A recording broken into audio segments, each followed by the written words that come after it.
Hello friend, नमस्कार, प्रणाम। मैं जेडी म्यूजिक भोजपुरी। मेरा एक सॉन्ग आ रहा है पियवा का घरे खैया मोटैया। उसमें सिंगर नीतीश कुमार है। चलिए तो मैं सिंगर नीतीश कुमार से बात करता हूँ। चलिए नीतीश जी, आपका गाना कैसा है?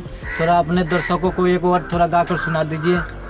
पहले तो मैं अपने फ्रेंड को नमस्कार कहना चाहता हूँ। तो मेरा सॉन्ग है पियवा के घरे खैया मोटैया। ये लाजवाब सॉन्ग्स है। थोड़ा और 2 वर्ड सुना दीजिए। जाए करे जा साथे निभैया पियवा के घरे खैया मोटैया। तो फ्रेंड, ये सॉन्ग्स कैसा है आप लोग ज़रूर कमेंट में बताइएगा। चलिए तो ये सॉन्ग्स 2 दिन बाद नीतीश ऑफिशियल से रिलीज होगा। ठीक है फ्रेंड, तो आगे भी हम ऐसे लाइव आकर 2 दिन पहले ही आप लोग को बताते रहेंगे।